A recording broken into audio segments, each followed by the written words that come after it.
Esta es una producción de Grupo Fórmula. En el estudio de Eduardo, con Eduardo Ruiz Gili. Bienvenidos a mi estudio. Mi invitado esta noche es fundador y presidente del Consejo de Administración de CompuSoluciones, una empresa integradora mayorista de soluciones de tecnología de información y comunicaciones. Estudió Ingeniería Civil en la Universidad Iberoamericana y cuenta con 2 maestrías de la Universidad de Stanford, una en Ciencias de la Ingeniería con especialidad en sistemas y la otra en Administración de Empresas, especializado en finanzas. También tiene un doctorado profesional en Dirección de Proyectos de Ingeniería, también por Stanford. Cuenta también con una maestría en Gobierno y Políticas Públicas por la Universidad Panamericana en su campus de Guadalajara. No es un ratón de biblioteca, no se la vive en la academia, aunque sí ha sido profesor invitado en el IPADE y participa en varios consejos de empresas, de universidades y de instituciones de beneficencia. Es presidente a partir del año pasado de la Confederación Patronal de la República Mexicana, Coparmex. Para el bienio fue electo 2021-2022 y esta noche me ha invitado aquí en mi estudio José Medina Mora. ¿Cómo estás, Pepe? Buenas noches. Muy buenas noches, Eduardo. Con el gusto de saludarte. Muchas gracias por la invitación. Oye, ¿a qué hora te diste tiempo para estudiar tantas cosas? Una maestría te tardas 2 años, 1 año, dependiendo de la universidad y de la especialidad. Tú aquí tienes 3 maestrías y un doctorado. ¿Cómo lo hiciste? Sí, pues mira, en realidad las maestrías en la Universidad de Stanford son de 1 año. Okay. Entonces, cuando me admitieron en la Universidad de Stanford, pues le pedí a CONACYT que me becara, y la beca de CONACYT era de la maestría por 2 años, entonces hice 2 maestrías. Y esa es por la razón, y luego solicité entrar al doctorado profesional y también CONACYT me extendió la beca. La última maestría en Gobierno y Políticas Públicas, pues ya la hice mientras trabajaba, estaba ya participando en el Consejo Nacional de Coparmex, y ese fue de 1 año y medio, pero digamos con clases un día a la semana, y claro, trabajo y estudio durante toda la semana. Como puedes ver, Eduardo, me gusta el estudio, me gusta profundizar en los temas, es algo que disfruto mucho. Bueno, y ya estás hablando de becas CONACYT, cuando CONACYT era otra cosa totalmente diferente a lo que estamos viendo actualmente, que yo ya no sé qué es CONACYT, ¿no? Pero en fin, es otro tema. A ver, vamos a hablar, número 1, de lo que es Coparmex, la Confederación Patronal de la República Mexicana. Hace rato yo rememoraba con mi productora, doña Francine Sarrapi, que el primer presidente de CONACYT que yo entrevisté fue a Héctor Larios Santillán, que fue presidente del 91 al 93, y desde entonces casi, porque ha habido excepciones, pero casi sin excepción he entrevistado a todos los presidentes de Coparmex. Que quede claro, ¿qué es Coparmex? Yo siempre he dicho que es de las pocas organizaciones, antes de que se cambiara la ley de cámaras, donde los empresarios pertenecían voluntariamente y no a fuerzas. Sí, es correcto. Coparmex somos un sindicato patronal, lo cual quiere decir no estamos regidos por la ley de cámaras, sino por la ley federal del trabajo. Una cámara empresarial agrupa a empresas de un cierto sector. Por ejemplo, la Cámara de la Construcción, pues agrupa empresas constructoras. En Coparmex, como sindicato patronal, afiliamos empresas de todos los sectores, industriales, comerciales y de servicios, y de todos los tamaños, desde emprendedores, micro, pequeñas, medianas y grandes empresas y asociaciones.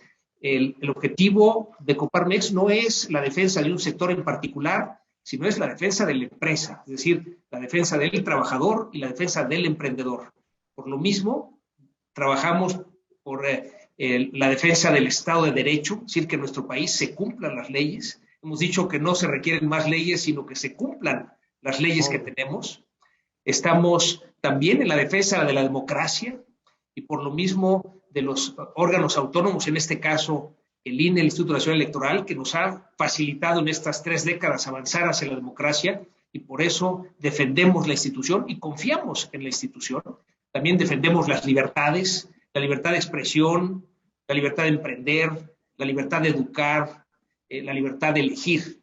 Y en ese sentido, el instrumento que impulsamos es el de la participación ciudadana. Eduardo, consideramos en Coparmex que en la medida de que los ciudadanos participemos más en la vida del país, tendremos un mejor país, y que hay múltiples maneras de participar, y no nos referimos nada más en la parte electoral, sino una participación mucho más amplia en la sociedad.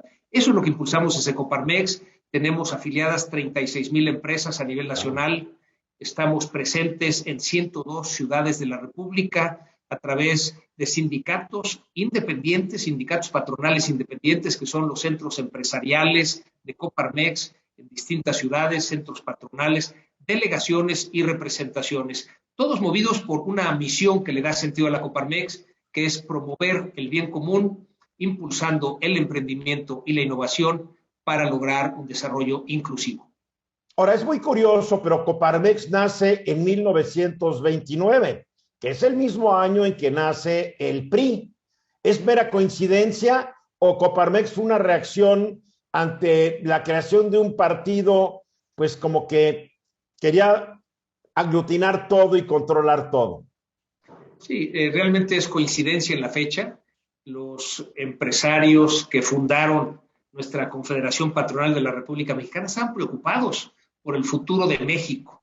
Estaban convencidos de que teníamos que organizarnos, dar un frente común como organismo empresarial para defender el país. En ese entonces era muy importante la defensa de las libertades. Es mucho lo que hemos logrado en el tiempo para este avance en esta defensa de las libertades. También en la defensa de la democracia hemos avanzado mucho, pero en sus orígenes es esta agrupación que fue como Confederación Patronal de la República Mexicana, en ese interés de buscar el bien común, de buscar unidos las empresas, la defensa de lo que era el futuro de lo que podía ser el país. Sí, porque 29 el país estaba en una situación, pues que la mayoría de la gente que no estudia historia de México, y la verdad la historia que enseñan en las escuelas deja mucho que desear, el país estaba muy revuelto en el 29, habían matado al presidente electo Álvaro Obregón, no era un país facilito, ¿no? Estaba el maximato del señor Plutarco Elías Calles, épocas difíciles. Sí, si repasamos la historia, son ya 93 años que cumpliremos en este 2022. Cada etapa ha tenido luchas diferentes. En algún momento el presidente de Coparmex, el gobierno federal, el presidente de la República, lo señaló como traidor a la patria. En fin, hubo luchas que mantuvimos durante estos 93 años en distintos tiempos, en donde lo que ha sido común es el trabajo voluntario. Tú lo señalabas, Eduardo, durante mucho tiempo, el pertenecer a Coparmex, pues era de afiliación voluntaria. Antes las cámaras, pues había una obligación por ley que las empresas tenían que afiliarse a una cámara, y la afiliación a Coparmex pues siempre ha sido voluntaria. Y eso le da un carácter especial porque somos empresarios que le dedicamos tiempo al trabajo voluntario sin ninguna remuneración. Esto mucha gente le llama la atención, Eduardo, cuando dicen, oye, ¿y cuánto te pagan por estar en Coparmex? Pues mira, no nada más no me pagan, yo tengo que pagar mis cuotas, tengo que pues pagar algunos de los gastos que tienen que ver con esta responsabilidad, claro. y lo hacemos con mucho gusto. Yo creo que ese carácter voluntario le da una fuerza especial en el voluntariado a Coparmex, y es lo que nos permite, en estas posturas que durante los 93 años hemos sostenido, tener el rebote en cada una de las 102 ciudades en las que tenemos presencia en esta lucha, como decíamos, por las libertades, por la democracia, por la defensa del Estado de Derecho. Y por eso es que cuando habla Coparmex, pues desde luego que se escucha, ¿no? Porque hay este rebote en cada uno de los centros empresariales, delegaciones y representaciones que tenemos. Bueno, además es bien importante. Yo recuerdo cuando era obligatorio estar en una cámara, pues la gente no le quedaba de otra. Estaba en la cámara y el presidente de cualquier cámara presumía que tenía miles y miles de afiliados. Yo recuerdo que un presidente de una cámara de comercio de la Ciudad de México en un momento dijo, pues la verdad, tenemos una revista, pero nomás se la mandamos a poquitos porque no queremos gastar dinero. Yo decía, pues es un derecho de todos haber recibido la revista, ¿no? Pero en fin, pero cuando cambió la ley de cámaras y se suprimió la obligatoriedad, las cámaras dejaron de ser un factor realmente importante, pero ahí estaba la Coparmex. Sí, desde luego, esta afiliación voluntaria, ahora les decimos a las empresas, Sí, afíliate a tu cámara porque así se defenderá tu sector, pero además afíliate a Coparmex y así defenderemos a México. Podemos Bueno, construir. hay unas cámaras bien chafas, la verdad. No te voy a decir cuáles, pero tú sabes cuáles son, que no representan a nadie más que los intereses del presidente en turno y de su mesa directiva. Bueno, es México, ¿no? Así son cotos de poder y la grilla. Vamos a ir a unos mensajes y regresamos. Seguimos platicando con José Medina Mora y Casa, quien es el actual presidente de la Confederación Patronal de la República Mexicana, Coparmex, y vaya que le están tocando tiempos interesantes de ser presidente de un grupo de empresarios. Grandes, chiquitos, medianos, micros, todos ahí caben. Vamos a los mensajes y regresamos. Pepe, ¿cuántos patrones o cuántas empresas, cómo se definiría la membresía actual de Coparmex? ¿Son por empresa o son por... Me imagino que son empresas, ¿no? Esas de CBS, SDRL, etcétera, etcétera. Sí, tenemos 36,000 empresas afiliadas a Coparmex. Todas voluntarias. Todas voluntarias, afiliadas a los distintos centros empresariales y patronales, las delegaciones y las representaciones. Estos centros empresariales y patronales son socios directos de la Confederación, pero tenemos también algunas de las grandes empresas y asociaciones que son socios directos de la Confederación. Entonces, digamos que en la vida diaria, una gran empresa participa en los órganos de gobierno y en las comisiones de la Confederación, pero también en las ciudades en donde tiene establecimientos, participa en los consejos locales, en las comisiones locales de los centros empresariales y los centros patronales. Esto le da una vida en donde nos permite llevar los temas nacionales hacia lo local, pero también los temas locales hacia lo nacional, ¿no? De repente hay temas locales que son importantes llevar a lo nacional. Recuerdo un ejemplo, cuando el que era gobernador en Baja California quería extender el periodo de mandato de 2 años a 5 años, y claro, el Coparmex en Mexicali, la capital de Baja California, pues tuvo un posicionamiento en contra de esa extensión del mandato, que luego lo tomaron los demás centros empresariales que tenemos en Baja California, que son en Tijuana, en Ensenada, ahora en San Luis Río Colorado, y luego lo tomamos a nivel nacional. Entonces, hay temas que ese es un tema de defensa de Estado de Derecho, que por eso, aunque hubiera sido un tema local, lo tuvimos que llevar a lo nacional. Y esta es la dinámica que va sucediendo, como ahora en la defensa del INE, pues es un tema que ponemos sobre la mesa desde la Confederación, pero que tiene rebote en cada uno de los centros empresariales, patronales, delegaciones y representaciones, porque es un tema importante que se llegue a todo el país. De repente han acusado a Coparmex de ser un brazo empresarial del Partido Acción Nacional, el PAN, porque mucha gente que ha presidido Coparmex después se ha desenvuelto en política y dentro precisamente del Partido Acción Nacional.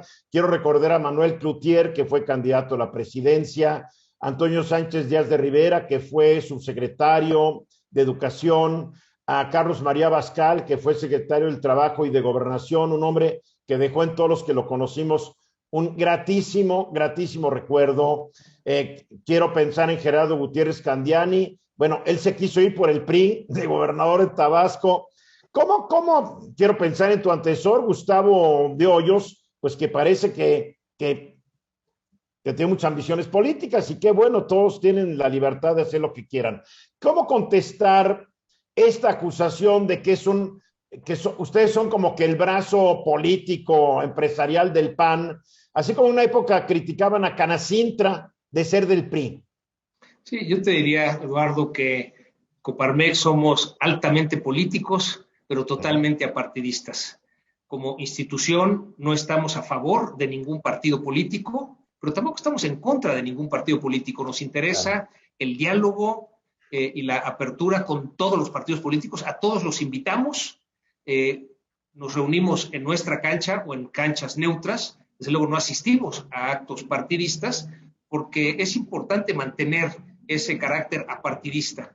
Una vez que un consejero de Coparmex termina con su función y decide tener una participación política directa con algún partido político, está bien. Consideramos que ese liderazgo que se ha formado en la institución puede libremente elegir, como en su momento lo comentas. Maquio Cloutier fue un gran presidente de Coparmex luego fue un gran presidente del Consejo de Economía Empresarial y luego decidió ser candidato a la República por el Partido Acción Nacional. Pero como bien lo comentas, ha habido candidatos de distintos partidos. Hoy en día tenemos 4 empresarios que son diputados federales, de los 4 de Jalisco y los 4 por Movimiento Ciudadano. Es decir, obviamente en su momento renunciaron a su carácter de consejeros de Coparmex y decidieron seguir esa vida partidista, lo cual lo vemos bien. Lo único que le pedimos a nuestros consejeros, a los presidentes de los distintos centros empresariales, es que mientras están en Coparmex respeten el carácter apartidista. Una vez que terminan, o si no, tienen que renunciar si quieren participar en política, independientemente de por qué partido participan. Y como bien lo comentas, pues ha habido consejeros de Coparmex que después de terminar su función, inclusive presidentes que han participado con el PAN, pero también con el PRI, también con Movimiento Ciudadano, también con el PRD. Es decir, ya hay en esta variedad de plataformas políticas de los partidos la posibilidad de participar en el partido que ellos quieren. Ya es una decisión personal, pero insisto, la postura institucional de Coparmex, altamente políticos, totalmente apartidistas. Ahora, yo creo que te toca a ti una época difícil, o vamos a decir interesante, para ser presidente de Coparmex. Tenemos un gobierno que obviamente no es proempresarial. Tenemos un gobierno que, como tú lo dijiste, pretende atentar contra las libertades de los mexicanos. Hay una estrategia para acabar con el Instituto Nacional Electoral y esa estrategia se llama estrangulamiento, irle dando cada vez menos recursos para que no pueda hacer lo que tiene que hacer. Estamos viendo una estrategia para acabar con el INAI, que es el que nos garantiza que tengamos acceso a información. El presidente todavía el viernes, ayer en la mañana, dijo que quiere que los organismos autónomos constitucionales y los autónomos, aunque no sean constitucionales, pasen a formar parte del Poder Ejecutivo, que era el esquema del PRI en el que él se formó en una época. Entonces creo que es muy interesante estar posicionando el punto de vista de los empresarios que pertenecen a Coparmex, que obviamente han de sentir una gran agresión a lo que son sus filosofías y sus principios. Te diría, Eduardo, que efectivamente pensamos diferente, pero eso no nos asusta. Es decir, mientras haya diálogo y haya respeto a lo que opine el otro, podemos construir los consensos que se requieren para los grandes desafíos que tenemos en el país. Pero realmente hay diálogo y hay respeto, porque yo veo al presidente a veces en su reunión de la mañana y bueno, los empresarios, bueno, conozco algunos que son honrados, como diciendo, todos son tranzas, pero hay algunos que son honrados. Su satanización del dinero, cuando ya vimos que su hijo, José Ramón, que tiene todo el derecho a vivir como él quiera, pues no está muy de acuerdo el hijo con el papá. Como yo no estuve de acuerdo con muchas cosas de mi papá, imagino que tú con el tuyo tampoco, ¿no? Pero hay una actitud del presidente que como que mucha gente diría, ¿cuál diálogo? ¿Sí dialogan con él o los manda con su secretario de Gobernación o cómo funciona? Sí, yo te diría que tenemos un diálogo amplio con muchos secretarios de Estado, a lo mejor más de los que teníamos con administraciones anteriores, derivado de que pues tenemos opiniones diferentes, o sea, hay más diferencias ahora de lo que tuvimos en su tiempo con otras administraciones y que por lo mismo el hecho de ahora necesitamos mucho más diálogo y te diría que tenemos el diálogo abierto con la Secretaria del Trabajo para, por ejemplo, toda la negociación que hicimos de la ley en materia de subcontratación. Tenemos un diálogo muy abierto con el secretario de Hacienda, con el anterior y con el actual. Tenemos un diálogo muy intenso con la secretaria de Economía, con Tatiana Cloutier. De hecho, el jueves de esta semana presentó en una rueda de prensa la secretaria de Economía el plan de reactivación económica, en donde hemos trabajado de la mano durante todo el año pasado para la presentación de ese plan de reactivación económica, en donde está muy claro qué le toca al gobierno y qué le toca a las empresas y a los organismos empresariales. El diálogo también muy intenso con el director del Infonavit, el director del Seguro Social, el secretario de Relaciones Exteriores, el secretario de Gobernación, o sea, inclusive con el presidente. Es decir, hay diálogo y obviamente hay respeto porque tenemos posturas diferentes. Y eso es algo importante que tenemos que resaltar. Podemos estar en desacuerdo, pero la política que hemos seguido en Coparmex es señalar en qué no estamos de acuerdo y hacerlo con propuestas. No personalizar, no se trata de atacar a ninguna persona, sino se trata de señalar, por ejemplo, que estamos en una situación de país en donde hay falta de medicamentos, en donde aumenta la inseguridad, en donde vamos lentos con el proceso de vacunación, en donde el gobierno decidió no apoyar a las empresas y así evitar que cayera tanto la economía. También decidió no ayudarlos en la reactivación económica. En fin, hay grandes desafíos que tenemos como país y que los tenemos que señalar y hacerlo con propuesta. En ese sentido es pues, la línea que hemos seguido, Eduardo, y te diría que por eso, desde Coparmex, en este avance que ha habido en el país en los últimos 30 años, en donde decidimos que queríamos democracia, por eso es importante defender estos órganos autónomos como es el INE, para que pues, aquel que tenga el mayor número de votos sea el que gane la elección. Claro.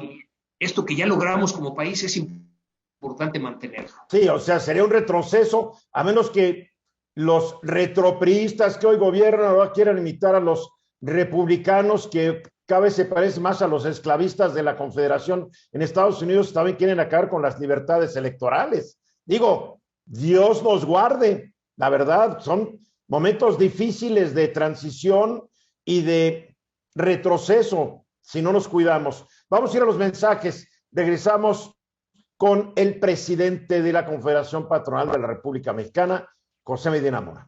Pepe, mencionabas que el jueves tuviste tú y otros dirigentes del sector empresarial con la secretaria de Economía, Tatiana Cloutier, hablando del Plan de Reactivación Económica 2022.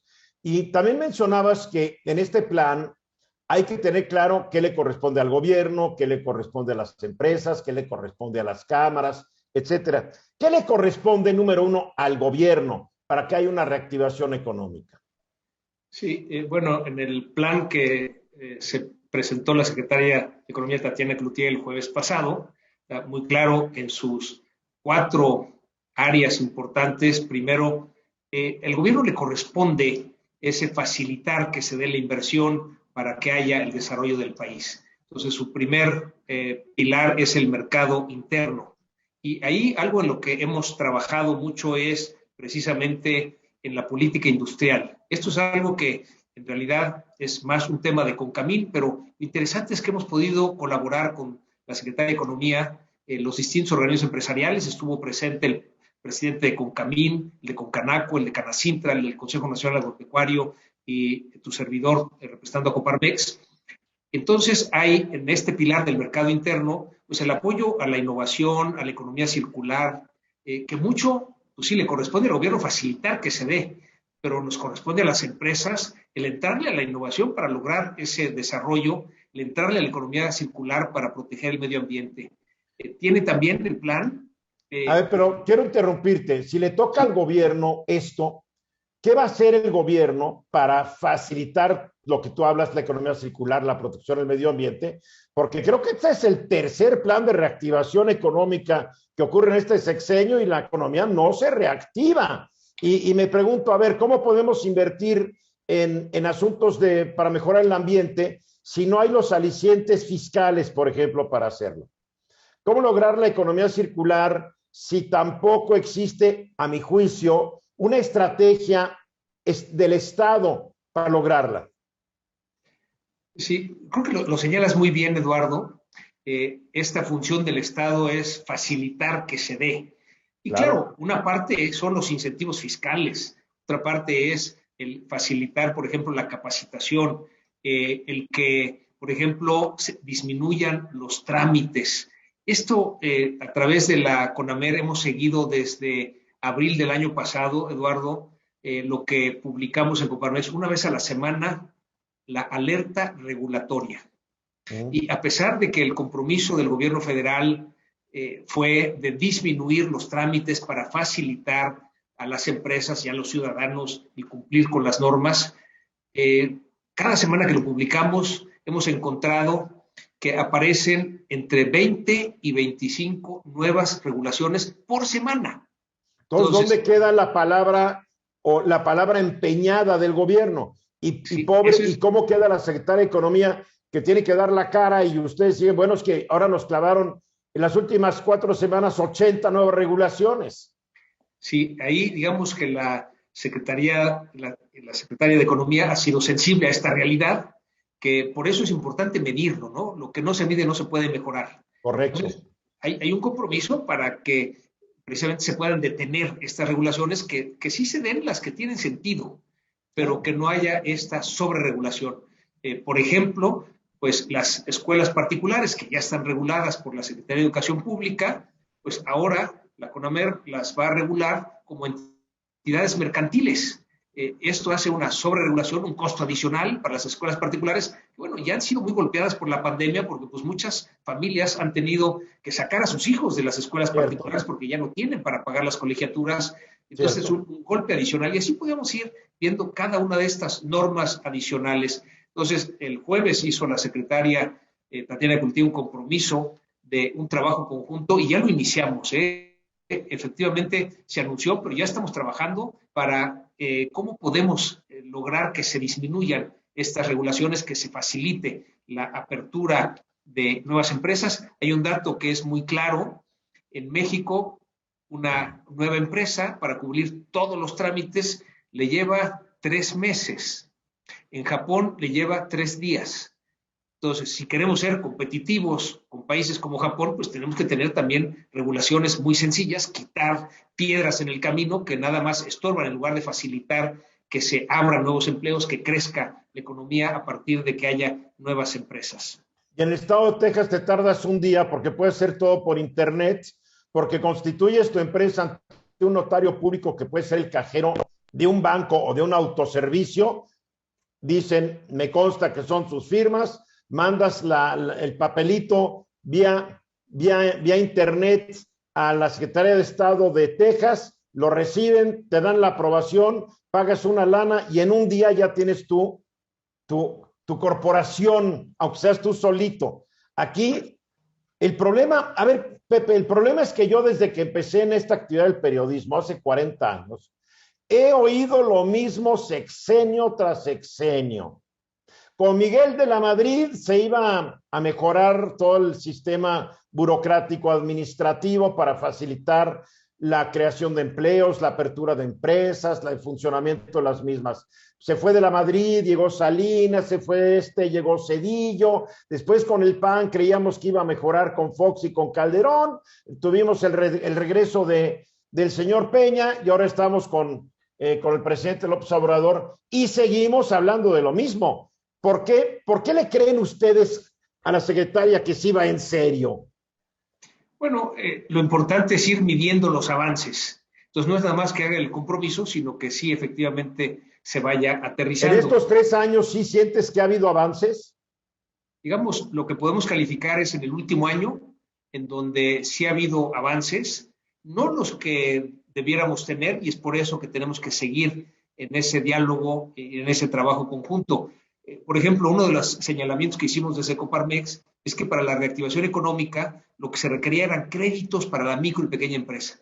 No para las grandes empresas. ¿Cómo de que no? 25,000 pesotes pagaderos en 3 meses. Bueno, pues ahora ni eso. O sea, para el presupuesto del 2022, Eduardo, no hay ni siquiera esos créditos. Entonces, ante la insistencia de que se requiere dar esos créditos, bueno, pues se ha puesto en conjunto con la banca de desarrollo.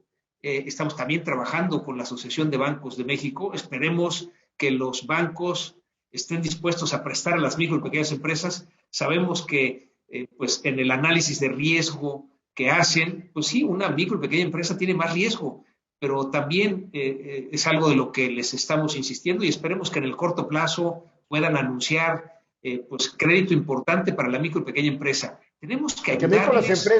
En micro la banca no se arriesga. Tiene tan buen negocio con las medianas y grandes empresas que para qué arriesgarse con las pequeñas o las micro, si, digo, no más ve las utilidades del sector bancario con la pandemia.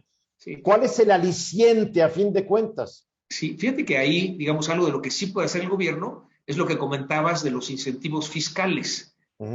Es claro que muchos de los créditos a la micro y pequeña empresa pues van a caer en impago. Bueno, el que el gobierno pueda hacer una deducción inmediata de esos créditos que no se van a pagar, pues sí ayuda a que los bancos pues, presten en ese sector, ¿no? Ahí la acción, la combinación entre el gobierno y el sector empresarial, podemos lograr una solución para estas micro y pequeñas empresas. Otra manera es compras nacionales, y compras por parte del gobierno. Si el gobierno orienta sus compras hacia no nada más las empresas mexicanas, sino hacia las MIPYMES, esto ayuda a la reactivación económica. Pero también hay otro tema que uno es darles crédito y otro es que se les pague a más corto plazo. Ahí pues hay una ley que se está discutiendo para poderle pagar más rápido las pymes. Lo que hemos hecho en Coparmex, Eduardo, es invitar a las empresas, a las grandes empresas sobre todo, a que segmenten y les decimos, a ver, si tu proveedor es una micro o pequeña empresa, págale 8 días. En lugar de darle pagos a 30, 60 y 90 vueltas, que a veces se convierten en que son 150, nos dicen que a veces llegan a 180 días. Esto es algo dentro de la responsabilidad social empresarial que estamos proponiendo desde Coparmex, independientemente de que esta ley pueda pasar o no, que si hay una acción voluntaria de cada empresa, de voltear a ver a las micro y pequeñas empresas y ayudarlas, porque ahí es donde realmente podemos reactivar la economía de una manera eficiente.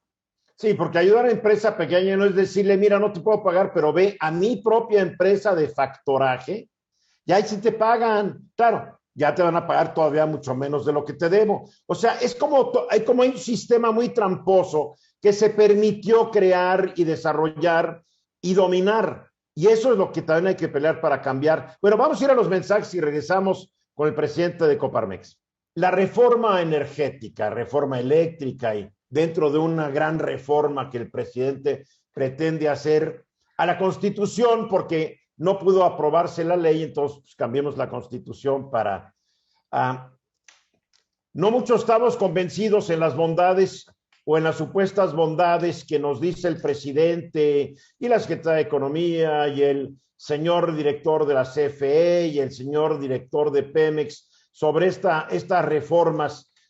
Y sé que ustedes también han manifestado no estar de acuerdo por no convenir realmente a los intereses del país, Pepe.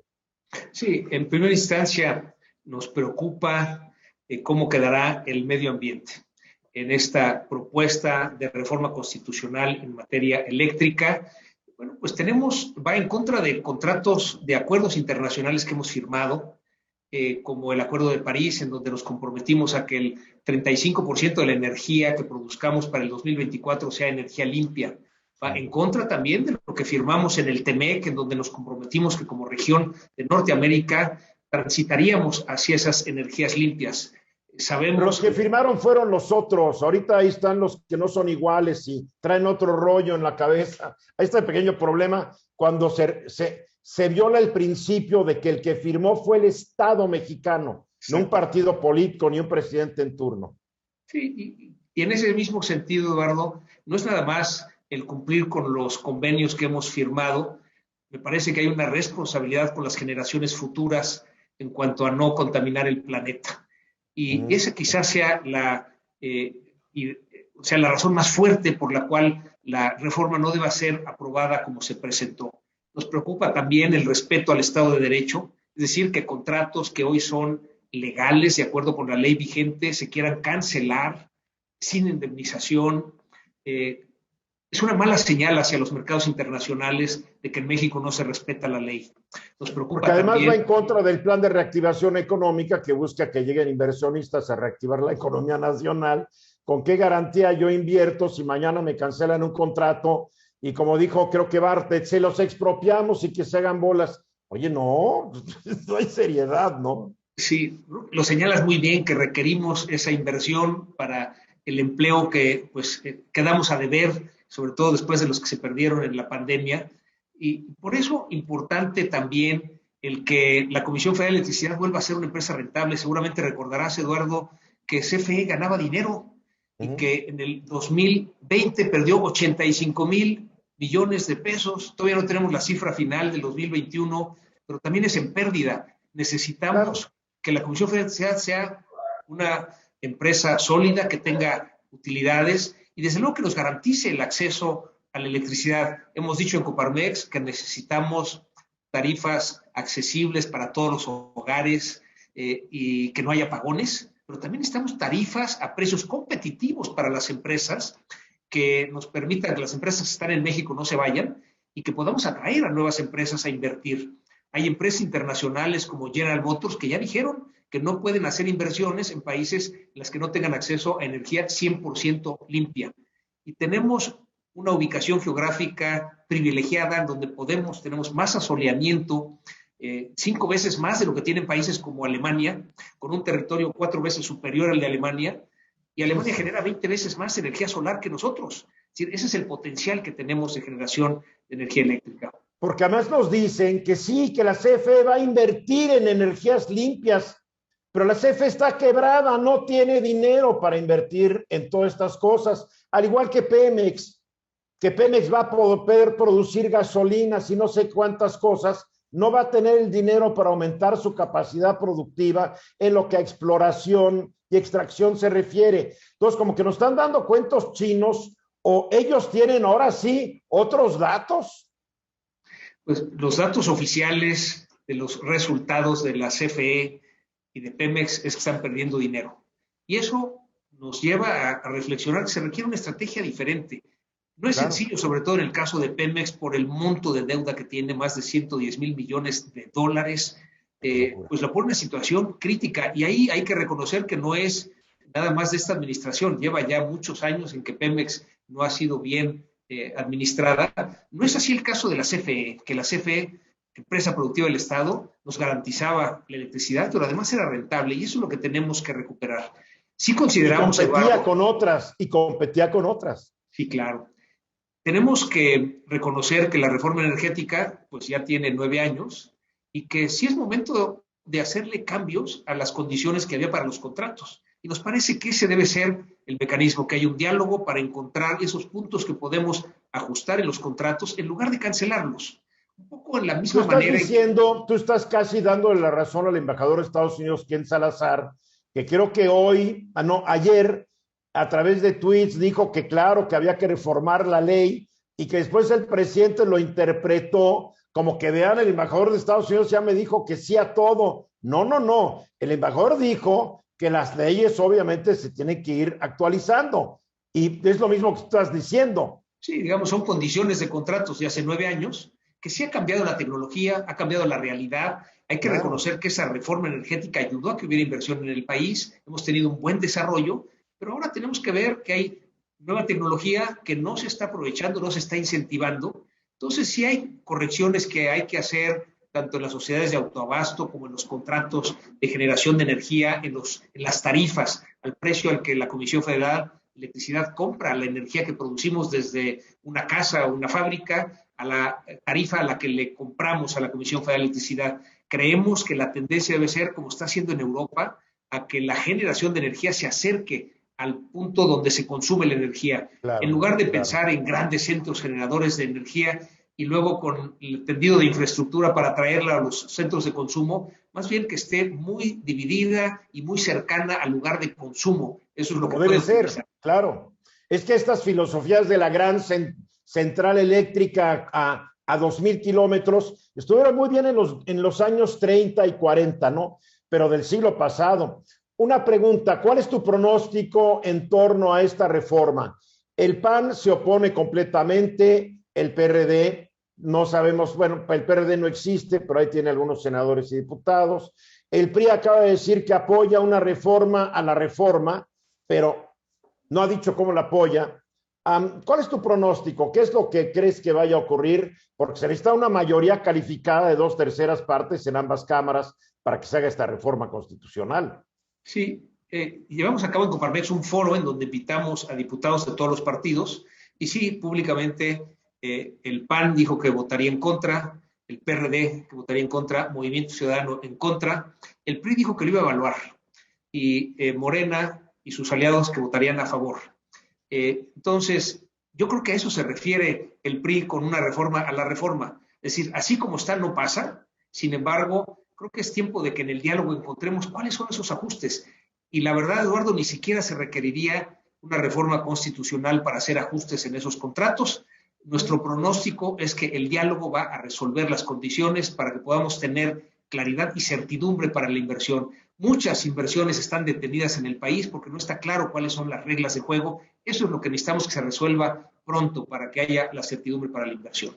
O sea, se va a aprobar, pero sí va a haber muchos cambios en puntos, en comas y en frases completas de la iniciativa presidencial. Sí, consideramos que así como está sería muy difícil que transitara, pero si hay ajustes, igual puede aprobarse algo que ni siquiera sea una reforma constitucional, sino ajustes en las condiciones que tienen los contratos y que esto deje claro cuáles son las reglas para que pueda haber la inversión. Y tengo entendido que las empresas están dispuestas a negociar y a llegar a acuerdos y a sentarse, pero aparentemente del lado del gobierno, pues como que no están tan dispuestos. Es un problema cuando no hay esta buena voluntad de dialogar y llegar a un buen acuerdo. Yo me acuerdo, y creo que tú también, nuestros papás nos enseñaron desde chicos que más vale llegar a un mal acuerdo que a un buen pleito, ¿no? Sí, yo te diría que sí hay voluntad en el gobierno para el diálogo. Lo vimos en la reforma de ley en materia de subcontratación. A pesar de tener posturas extremas, a partir del diálogo llegamos a un buen acuerdo. El pronóstico que hacemos en Coparmex es que el diálogo nos permitirá llegar a un buen acuerdo en las reglas en la ley de materia eléctrica. Dime una cosa para los minutos que nos quedan. ¿Por qué los empresarios pequeños, medianos, micro que nos están escuchando ahorita deberían afiliarse a Coparmex? Sí. ¿Qué reciben a cambio? Sí, digamos que desde luego depende del tamaño de empresa. Las micro y pequeñas empresas pues reciben la asesoría empresarial para institucionalizarse y que con esto tengan una permanencia, órganos de gobierno, mejores prácticas corporativas. O sea, ¿me van a dar asesoría gratis porque soy miembro de Coparmex? Digamos que es una asesoría que se paga, hay capacitación y hay asesoría que se paga, pero hay la oportunidad de compartir esas mejores prácticas. A las empresas grandes lo que les decimos es que afiliarse a Coparmex es defender este México democrático, este México libre, este México más justo, que finalmente es lo que todos queremos. Entonces, en la medida en que más empresas se afilian a Coparmex, tendremos la posibilidad de más empresas trabajar por ese mejor México que todos queremos. Mi querido José Medina Mora, mil gracias por haberme acompañado esta noche a mi estudio y acompáñanos en nuestro programa de entre semana. Tú sabes, cada vez que quieras tú y la gente de tu equipo difundir alguna idea, alguna propuesta, más que bienvenidos. Y te deseo mucha suerte en tu gestión. Sí, muchas gracias, Eduardo. De veras apreciamos el espacio que nos das a Coparmex y pues hasta la próxima. Gracias, José Medina Mora. Gracias por estar en mi estudio. Nos vemos la próxima. Esta fue una producción de Grupo Fórmula. Encuentra más contenido como este en radioformula.mx.